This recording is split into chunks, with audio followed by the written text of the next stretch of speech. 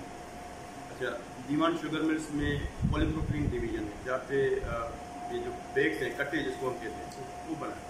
پھر نیا پلانٹ لگا تھا, وہاں پہ ویکینسیز تھی, تو میں نے وہاں پہ اپلائی کیا اور میرا ہو گیا الحمدللہ. 2 سال میں نے وہاں پہ اپلائی کیا, اور I was the only engineer in throughout the whole plant. اس کی پوری انسٹالیشن, مشینری کی اریکشن. اور اس دور میں دیوان سٹی ہوا کرتا تھا, یہ بڈو ٹالپور سجاول میں ٹھٹا کا ایک چھوٹا سا ٹاؤن ہے. تو وہاں پہ انہوں نے نیا ایک پلانٹ اسٹارٹ کیا, چپ بورڈ اینڈ پینلس.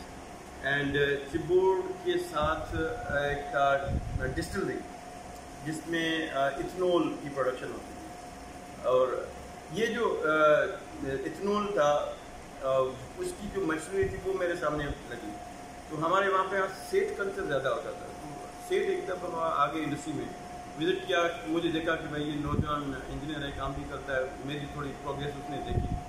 اس نے کہا, مجھے کال کیا, یہ نیا پلانٹ لگ رہا ہے, اس پہ جا کے تم دیکھو, تھوڑا اس کو بھی تم سمجھو, اور تمہیں ہمیں ہو سکتا ہے وہاں پہ سیٹ کرنا.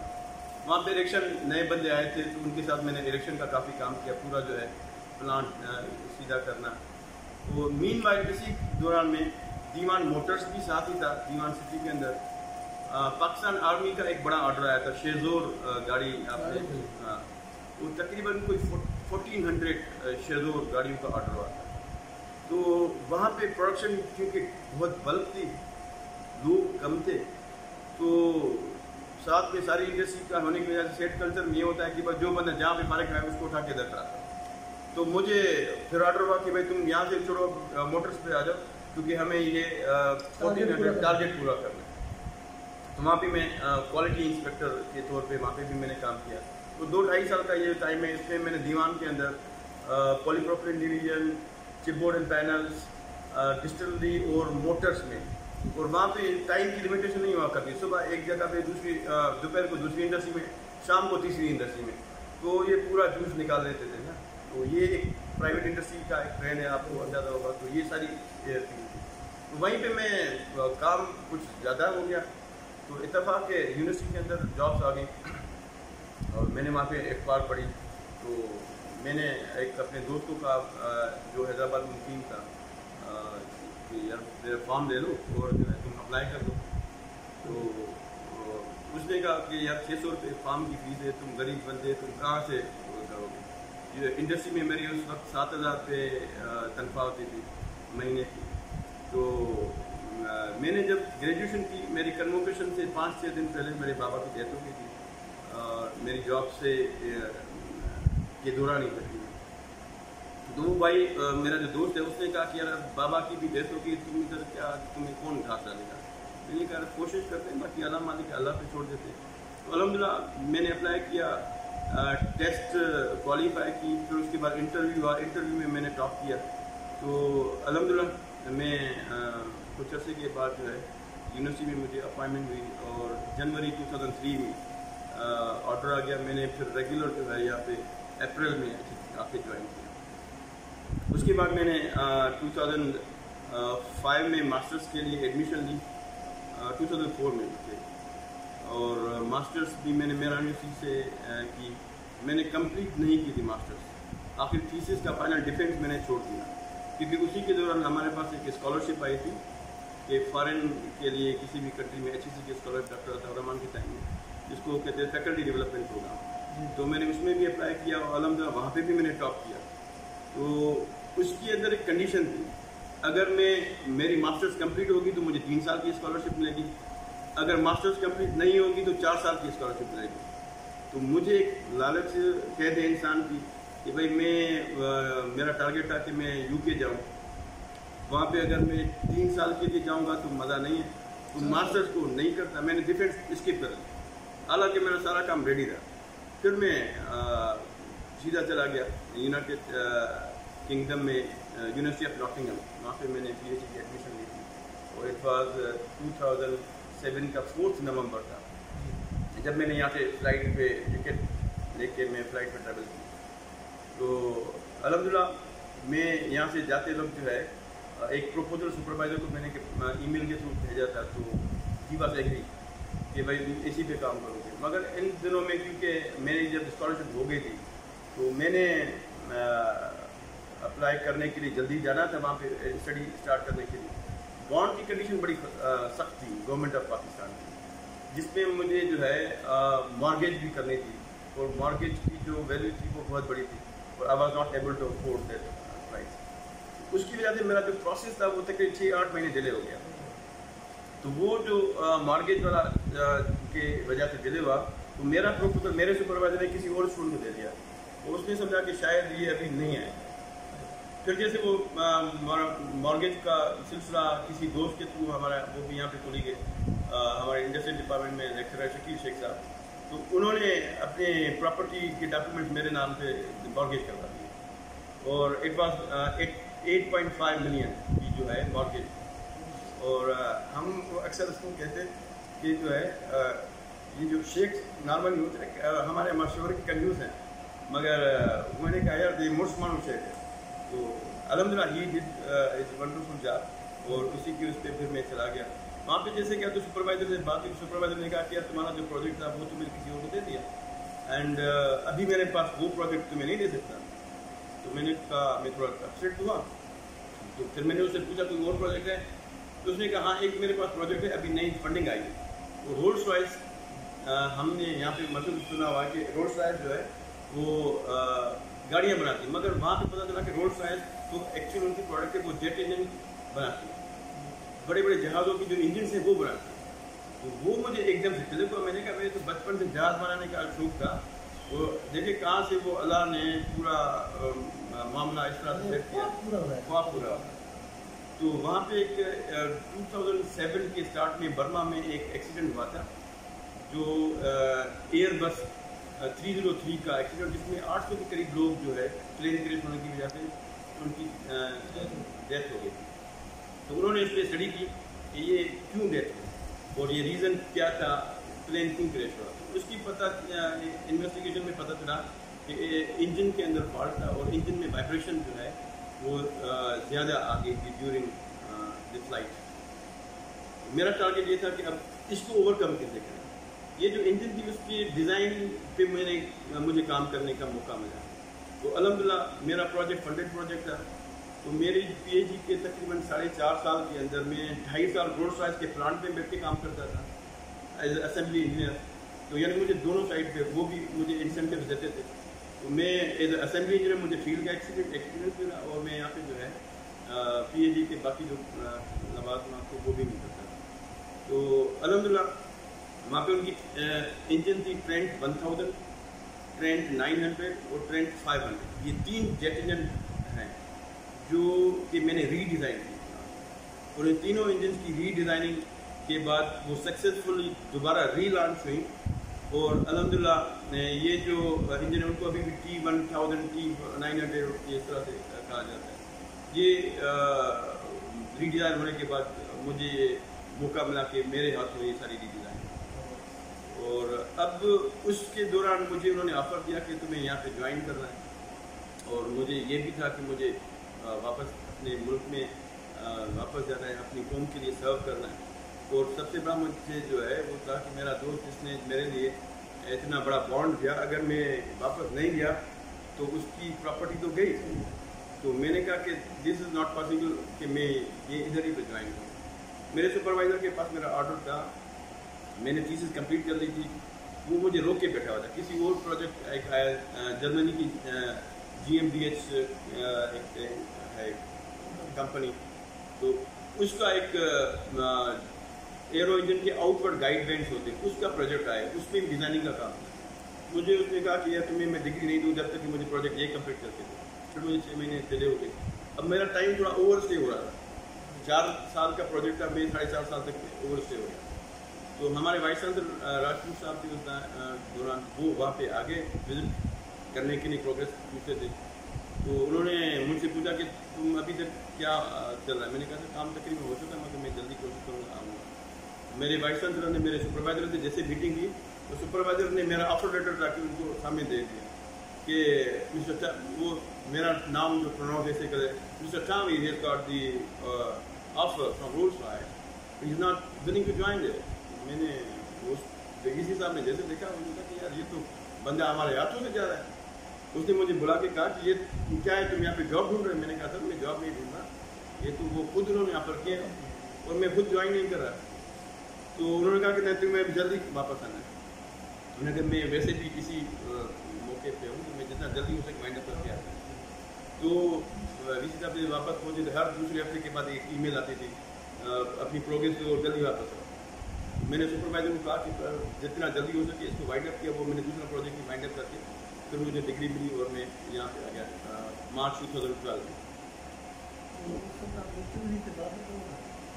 ہاں پھر میں جب یہاں پہ اس وقت لیکچرر تھا، اور ہمارے یہاں پہ HEC کی پالیسی یہ تھی کہ جیسے بندہ اسسٹنٹ PhD کر کے کمپلیٹ ہو کے آتا ہے تو اس کو ایز اے AP رکھتے تھے ایڈاپ. تو پھر میں یہاں پہ ایز اسسٹنٹ پروفیسر 2003 میں اپائنٹ ہو گیا. پھر الحمدللہ اس کے بعد تقریباً 2015 ایسوسیٹ پروفیسر کی پوسٹ آ گئی, کیونکہ میں وہاں پہ جو ریسرچ پبلیکیشن تھی اس ٹائم میں تھی 8 پبلیکیشن چاہیے ریسرچ پبلیکیشن, میری 16 پبلیکیشن, وہ بھی ہائی امپیکٹ رکھتے پورے جو انٹرنیشنل اسٹینڈرڈ کے مانی جاتی ہیں, وہ ساری میرے پاس ہوئی تھی, جو کہ یا پھر اس وقت ہمارے یہاں کسی پروفیسر کے لیے بھی پوری نہیں تھی. مگر میرا ایکسپیرینس شارٹ تھا تو میں ایسوسیٹ کے لیے کوالیفائی کیا, پھر الحمدللہ پروفیسر ہو گیا, اور ابھی جو ہے میں یہاں پہ as a professor mechanical engineering department میں کام کر رہا ہوں. اور الحمدللہ آج کل میں صرف ٹیچنگ کے علاوہ کچھ اور بھی ہمارے یہاں کنسلٹنسی کے کام چل رہے ہیں جو یونیورسٹی کے تھرو ہی ہے, اور یونیورسٹی کا MOU ہے کچھ یونیورسٹی کے ساتھ, جیسے ENI یا ہمارے پاس united UEP united energy Pakistan oil and gas company. تو آئل اینڈ گیس کمپنی میں وہاں پہ ایز اے ٹریننگ کنسلٹنٹ کے طور پہ کام کرتا ہوں. ان کے جو انجینئرس ہیں, ان کے آپریٹرس ہیں, ان کو ٹریننگ دیتا ہوں. ابھی بھی کل میری ٹریننگ شروع ہونے والی ہے 5 دن کے لیے, تو I be again switching over there. تو یہ ایک آفیشیلی بھی ہے تو آئی ایم ٹچ. اس کے علاوہ کافی آئل اینڈ گیس کے فیلڈ میں, کیونکہ میں بیچ میں بھی رہا تھا, ENI میں نے کام کیا تھا, تو ایسے جو میرے دوست مختلف فیلڈس میں ان کو کوئی کام کوئی آتا ہے تو وہ مجھے کنسلٹ کرتے ہیں کہ یار آپ ذرا اس میں ہیلپ کریں.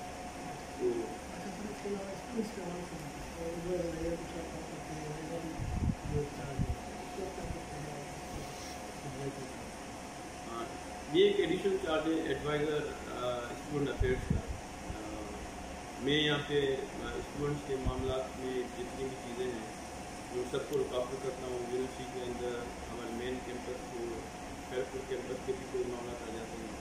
پھر یہاں ہمارے پاس ایک پرائم منسٹر لیپ ٹاپ اسکیم تھی, اس کو بھی بڑی خوش سلوکی سے ہم نے سر انجام دیا. پرائم منسٹر فیس ریمبرسمنٹ تھی, وہ بھی سارا اس کا میں فوکل پرسن آتی ہے. پھر ڈے ٹو ڈے جتنے پرابلم آتی ہیں, ابھی کووڈ کا زمانہ آ گیا تو کووڈ میں اوورا یونیورسٹی میں کووڈ کا فوکل پرسن تھا. جو اسٹوڈنٹ کہیں پہ کسی کو بیمار ہوا, کوئی ہاسپٹل آیا, کسی کو سمٹمس آ گئے, تو شروع میں جب یہ کووڈ ایک لوگوں کو کافی خوف تھا. ہمارے یہاں مجھے یاد ہے کہ ایک اسٹوڈنٹ تھا جس کو ہاسپٹل میں طبیعت خراب ہو گئی, تو رات کو 12 بجے اس کے ہاسپٹل کے وارڈن نے مجھے فون کیا کہ سر لڑکی کی طبیعت خراب ہے اور اس کو کیا کریں, آئسولیشن میں ہمیں بھیجنا پڑے گا, کیونکہ SOP تو یہ کہتی ہے آئسولیشن میں بھیجنا پڑے گا. اس وقت ہمارے آئسولیشن جو روم ہے وہاں پہ کوئی بھی نہیں تھا, اکیلا تھا.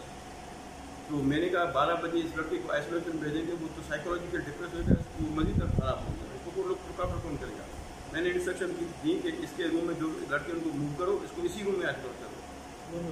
یہ جو ہے لڑکے کے لیے نقصان دہ, وہ اس کو رات تک اس کو جو لک آفٹر کرتے رہو, اور اگر کوئی مزید خراب ہوتی تو مجھے بتائیں. میں 7 بجے پھر طبیعت فون آیا, کہا کہ سب لڑکی کی طبیعت زیادہ خراب ہوئی, کیونکہ ہمارے یہاں جو ہے وہ گارڈ وغیرہ تھے جو اس کو دیکھ رہے تھے, وہ باہر کھڑے ہو کے کہہ رہے یار لیکن کووڈ ہو گئی ہے. اب وہ یہ سن کے اس کو جو ہے سائیکولوجیکلی ڈپریس ہو گیا. تو میں جیسے پہنچا تو لڑکے کے ہاتھ بھی پھر گئے, پاؤں بھی پھر گئے. میں ایک دم سے لڑکی کو جا کے اس کے ساتھ جا کے میں نے کہا کہ گلے میں یار کوئی مسئلہ کیوں ڈر رہے, کیا پرابلم. ایمرجنسی میں ایمبولینس کال کی, لمس میں لے کے گیا. یہاں پہ ڈاکٹر نیاز اکبر صاحب ہیں, وہ کووڈ کے اس وقت دیکھ رہے تھے, تو انہوں نے کافی ہیلپ کی. انہوں نے مجھے فون پہ رابطہ ہوتا رہا, انہوں نے کہا کہ یار یہ کووڈ کے سمٹمز نہیں ہیں, ان کو جا کے ٹیسٹ کروا لو. ٹیسٹ کروائی, ٹائیفائڈ کی ٹیسٹ کروائی اور ملیریا کی ٹیسٹ کروائی, کووڈ کی ٹیسٹ کروائی. تو وہاں پہ جو لیبارٹری میں آدھے گھنٹے پونے گھنٹے کے بعد ایک ٹائیفائڈ کی ٹیسٹ جو رزلٹ آ گیا, مجھے کنفرم تھا کہ اس لڑکے کو کووڈ ہے, but we have to deal psychology. اور اس کے پیرنٹس کو میں نے کال کیا, اس کا پیرنٹ دیہات سے نہیں آ سکتا تھا, اس کا بھائی کسی انڈسٹری میں فیکٹری میں مزدور کے طور پہ کام کرتا تھا, اس کو بلا لیا, وہ کراچی سے آ گیا اور اس کے ساتھ میں تھا. تو اس کو میں نے کہا یار تمہیں کووڈ شوڈ کچھ نہیں, تم خامخواہ پریشان ہو گئے, دیکھو ٹائیفائڈ ہے تم. لڑکے نے جیسے سنا ٹائیفائڈ ہے کووڈ نہیں, وہ بالکل ٹھیک ہو گیا ود ان 30 منٹس. دیکھو سائیکولوجی کریں سے. تو وہ اس نے کہا کہ سر اب مجھے اجازت ہے, میں گاؤں چلا جاؤں گا. میں نے کہا یار ایسے نہیں کرو, بھائی تمہیں آ جائے پھر تمہیں چھوڑو. اس کے بھائی کے اس کے ہینڈ اوور کیے, وہ چلا گیا. اور اس کے بھائی کو میں نے سائڈ میں بتایا کہ بھائی اس کو کووڈ ہے, SOP فالو کرنا ہے, خیال کرنا ہے, مگر اس کو بتاؤ گے تو یہ ڈپریس ہو رہا ہے. ہر بندے کی اپنی ایک وہ ہے نا سائیکالوجی. تو اس کو میں نے کہا کہ 15 دن تم چلے جاؤ, پھر اس کے بعد دیکھیں گے, تم اپنے ایگزام کسی چیز کا فکر نہیں کرنا, یہ میں لک آفٹر کروں گا. تو ہی واز کانفیڈنٹ کہ سر تنویر نے کہہ دیا تو ہی ول لک آفٹر. تو 15 دن کے بعد اس کو کہا کہ ٹیسٹ کرواؤ. تو اس نے ٹیسٹ کروائی, پھر اس کی ٹیسٹ نگیٹو آئی. اس کے یہ جو ہم IGPT کوئی ایک ٹیسٹ ہوتی ہے جس میں اینٹی باڈیز کی ٹیسٹ کرواتے ہیں, وہ بعد میں نے کہا کہ وہ بھی کروا لیتے جس سے پتہ چلتا ہے کہ باقی اس کو ہو چکا ہے نہیں ہوا. پھر پتہ چلا کہ اس کو ہو چکا تھا. پھر میں نے اس کو بتایا کہ دیکھو تمہیں کووڈ ہوا تھا, اب تم ٹھیک ہو چکے, اگر تم ٹینشن لوگے تو پھر تم اور زیادہ ہوگا. تو وہ اس نے ایک بڑا وہ بیچارہ آخر میں بھی آیا تو گاؤں سے اپنے فادر کو لے کے آیا کہ سر کی تھینکس کرتے ہیں. میں نے کہا تو میرا فرض ہے. اور اس طرح کے اور کافی مسئلے ہاسپٹل کے اندر کوئی ایسا مسئلہ ہوا ہم نارمل لک میں آپ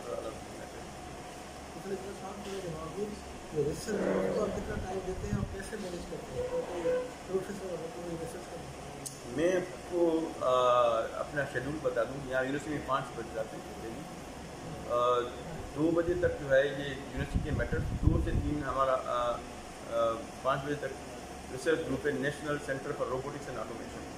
یہاں پہ ہم کنڈیشن مانیٹرنگ سسٹم پہ کام کر رہے ہیں. میں وہ بھی ہے وہاں پہ پاکستان ریلوے کے ساتھ پروجیکٹ چل رہا ہے, اس پہ کنڈیشن مانیٹرنگ پہ سارے جتنے بھی کام ہے وہ میں ہی کر رہا ہوں. ابھی بھی جو ریسنٹلی ایک ایکسیڈنٹ ہوا اس کے لیے ہم نے اپنی ٹیم بھیجی تاکہ اس کو دیکھے کہ وہ کس طرح سے ہو رہا ہے.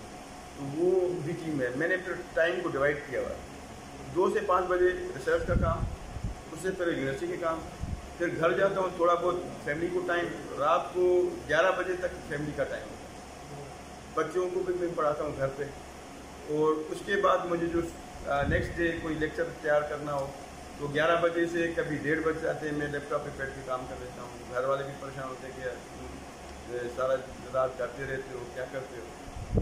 It's a part of life. اور یہ ٹیچر جو ہے, ہم اگر 1 گھنٹہ پڑھاتے تو اس کے لیے 3 گھنٹے خود تیاری کرنی پڑتی ہے.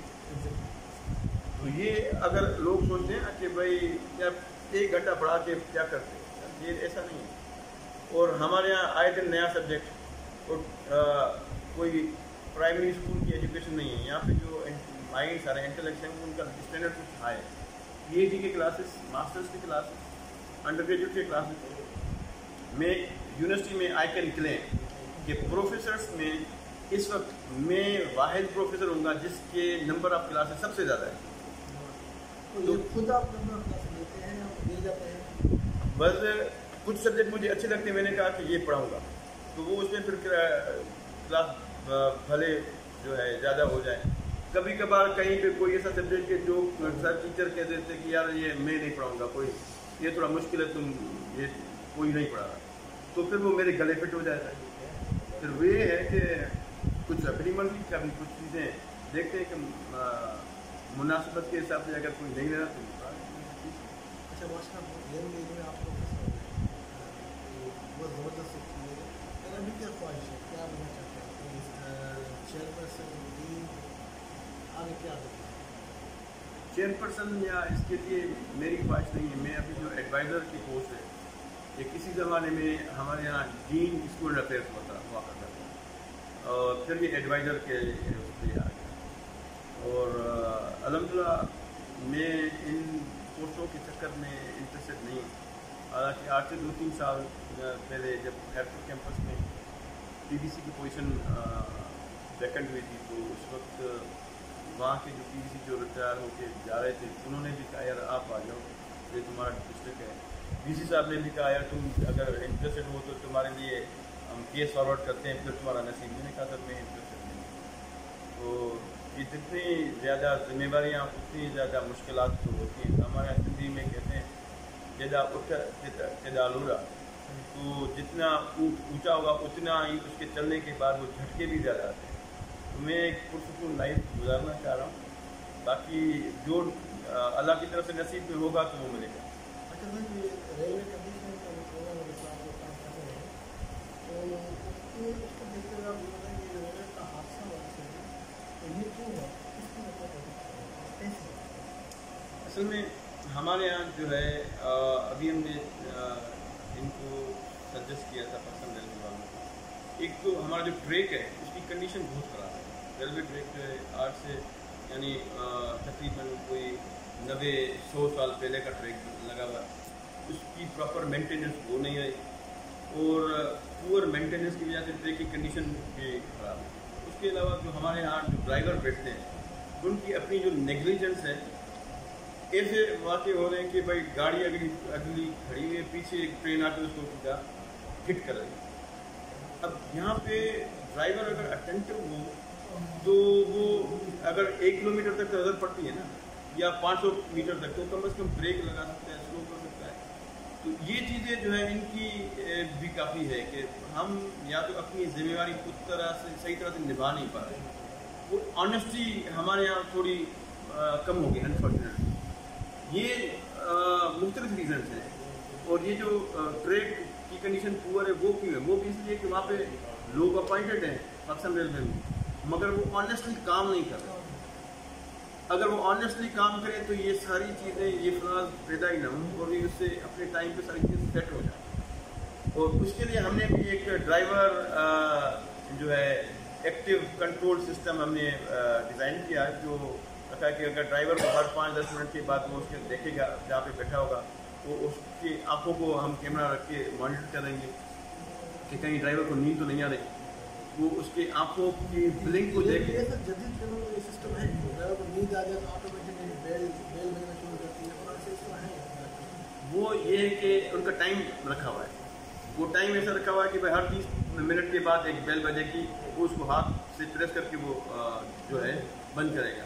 مگر 30 منٹ بہت بڑا ٹائم ہے.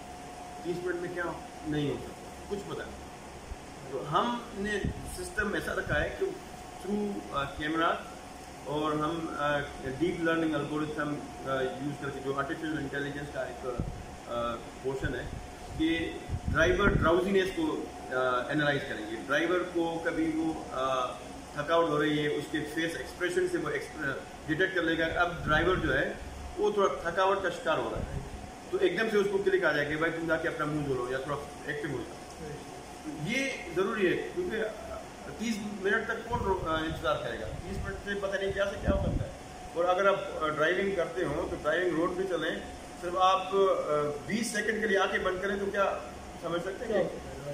تو اٹ از ناٹ یہ سمجھ لیں کہ ہم ٹرسٹ ورتھی نہیں کہ 30 منٹ تک ہم ویٹ کرتے ہیں. سر دنیا بھر میں ٹرین کے سفر کو محفوظ نہیں سمجھا جاتا ہے, لیکن ہمارے پاس یہ بڑی بدنصیبی ہے کہ جس کا ایک بڑا ریزن ہمارے یہاں جو ہے پراپر مینٹیننس نہیں ہے مشینری کی اور ٹریک کی مینٹیننس نہیں ہے. اس کے علاوہ مینٹیننس کے اخراجات آتے بھی ہیں مگر کہاں جاتے ہیں پتہ نہیں, کاغذوں میں تو مینٹیننس ہوتی ہے. یہ ساری چیزیں جو ہے جس کی وجہ سے میں اب اتنا ڈیٹیل میں کچھ نہیں کہہ سکتا.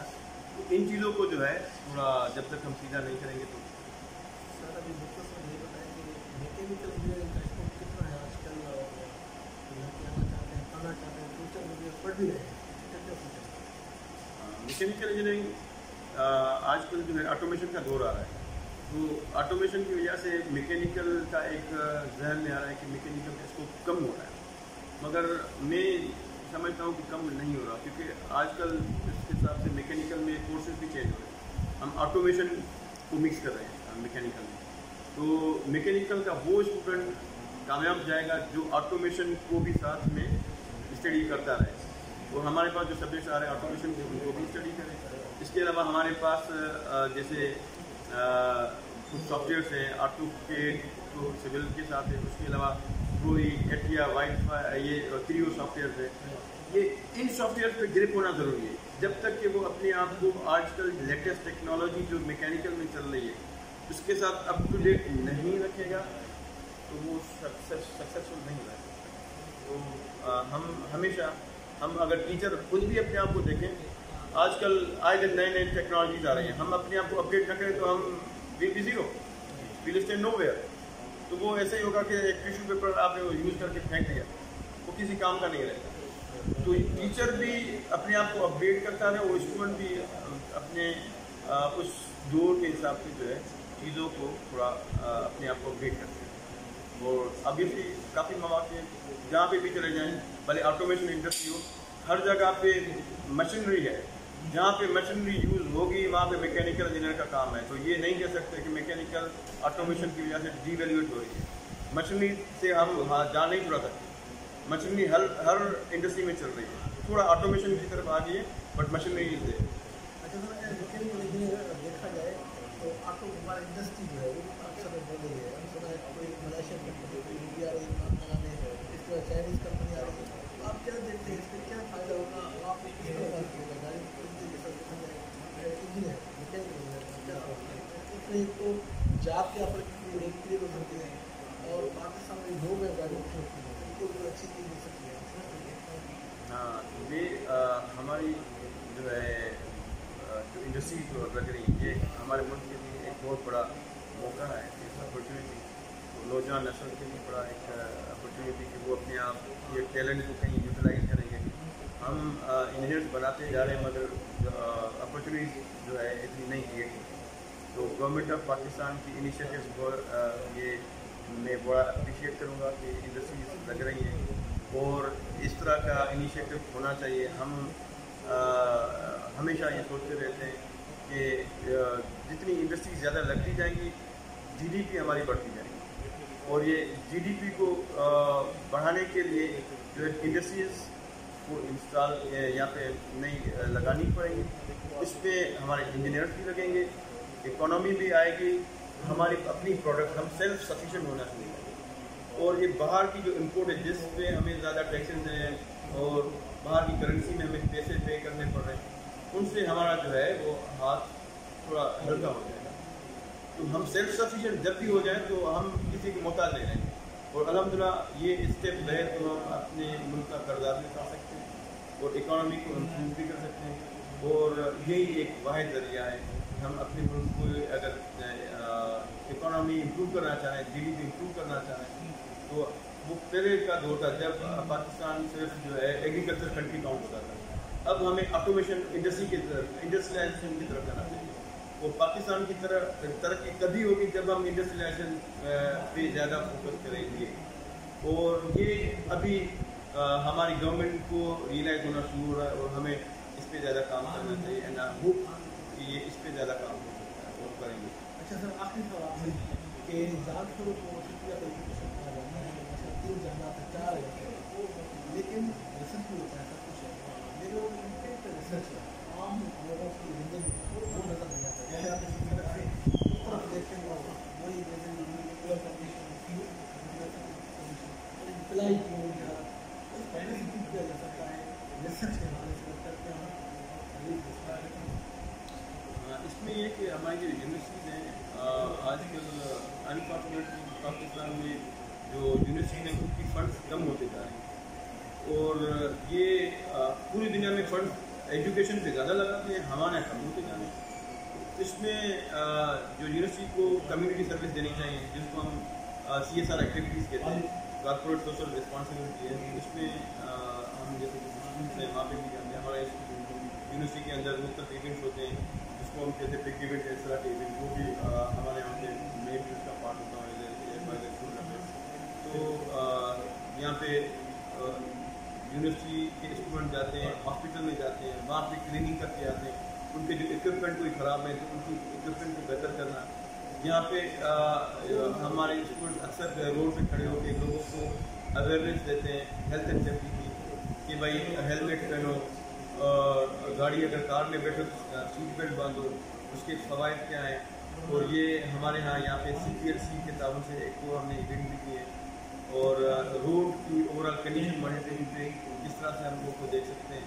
تو یہ سارا رول جو ہمیں پلے کرنا ہے. باقی یونیورسٹی اپنی جو ہے ٹیکنیکل سپورٹ دے سکتی ہے, زیادہ باقی جو سپورٹ ہے وہ تو گورنمنٹ کا کام ہے. تو یہ جب تک کہ دونوں پیرلل ساتھ نہیں چلیں گے تب تک معاشرے میں اتنی زیادہ اویئرنیس نہیں ہوگی, آپ کو ڈفرینٹ میسج نہیں ہوگا. تو یہ گورنمنٹ اور انڈسٹریز اور یونیورسٹیز سب کو مل جل کے ایک ہاتھ سے رول پلے کرنا پڑے گا. اور ہم اپنے شہر کو, اپنی یونیورسٹی کو اون کرنا شروع کریں, جو کہ ہمارے یہاں بڑا فقدان ہے. ہم میرا یونیورسٹی میں بھی ہمارے وائس چانسلر صاحب وہ کہتے ہیں مائی یونیورسٹی، تو یہ ایک ہمارے پاس ٹرینڈ اچھا ہے، ایٹ لیسٹ ہمارے یونیورسٹی میں اون کرتے ہیں، اونرشپ کا ہے یہ. ہم شہر پہ بھی جہاں پہ بھی جاتے ہیں تو ہم کہتے ہیں کہ بھائی اونرشپ جو ہے ادارے سے باہر سٹی کے لیول پہ بھی آ جائے، ہم پورا شہر اپنا اون کریں، شہر کے ہم اپنے پورے ملک کو اون کریں، بھائی اب میرا کنٹری میرا پاکستان. اور ہم بچپن سے اپنی نظر میں سنتے آتے تو بڑا جذبہ سا ہوتا ہے، ابھی جب دیکھتے ہیں کوئی چیز اچھی نہیں ہو رہی تو ہمیں بڑا دکھ ہوتا ہے، کبھی کبھار ہم آنسو بھی آ جاتے ہیں. تو یہ ہم دیکھتے ہیں کہ یہ جو اونرشپ کا سینس ہے یہ ڈیولپ ہونا چاہیے، اور یہ اسکولنگ سے اس کو اسٹارٹ کرنا چاہیے. جب تک اسکولنگ سے اس کو اسٹارٹ نہیں کریں گے، یونیورسٹی میں جو بچہ آتا ہے وہ میچور ہوتا ہے. اب اس کی ہم یوں سمجھ لیں کہ 19-20 یا 18-20 تک پالشنگ کر سکتے ہیں، 1 سے 18 تک جو ہے وہ اس کے نیچے کی اسکولنگ میں ہوتی ہے. وہ جو معیار ہے بچپن، اس کا جو لائف اسٹائل، محلہ، اس میں جب تک وہ امپرومنٹ آئے گی تو اس کو پھر مزید آگے جا کے مجھے یاد ہے کہ اب UK میں وہاں پہ کرنے کے ساتھ تھا تو میں اپنے بچوں کو اسکول بھی لے کے جاتا تھا، تو وہاں پہ اکثر اسکول میں کلاس 1 کلاس 2 کے بچوں کو لے کے جاتے ہیں روڈ پہ، روڈ کیسے کراس کرنا چاہیے اور سگنل کے ٹریفک کے قوانین کیا ہیں، آپ روڈ کراس کرنے کے لیے پہلے بٹن پریس کرنا پڑے گا، کس طرح سے آئیں، یہ ساری چیزیں سکھائی جاتی تھی. کون ایمرجنسی کہیں ہو جائے آپ کو کیا کرنا چاہیے، کس طرح سے ریٹ ہونا چاہیے، یہ ساری چیزیں جو ہے ہمارے کریکولم میں اسکول لیول سے ہونی چاہیے. تو یہ جو ہے ہمیں بھی یہاں پہ اڈاپٹ کرنی چاہیے. اور وہ وہاں پہ ہم جاتے ہیں پاکستان میں یہاں پہ گھومتے تو ہاتھ میں ٹشو اگر ہوگا یا بوتل خالی ہوگی تو نیچے پھینک دیتے ہیں. بھائی یہ کیوں کر رہے ہیں؟ یہ ہماری یونیورسٹی میں ایسا سسٹم نہیں ہے. ہر جگہ پہ ڈسٹ بن رکھے ہوئے تو ہم وہاں پہ اس کو پھینکتے ہیں. کوشش کرتے ہیں اگر کچرا آئے کہ ڈسٹ بن جیب میں ڈال دیتے ہیں، جب کوئی ڈسٹ بن آ گیا تو اس میں جا کے پھینکیں. باہر بچوں کو یہ بڑا سکھا دیتے ہیں. ہم وہاں پہ گئے، کوئی اگر بندہ روڈ پہ UK میں کچرا ٹشو بھی پھینکتا ہے تو سارے اس کو بری نظروں سے دیکھتے تھے کہ لوگوں کے معاشرے میں یہ بہت بری چیز سمجھی جاتی ہے. تو ہمارے یہاں یہ یعنی بچپن سے اسکولنگ میں اس طرح کی چیزیں ہونی چاہیے، تبھی ہم معاشرے کو زیادہ بہتر بنا سکتے ہیں. آپ نے پروفیسر ڈاکٹر تقوی صاحب کا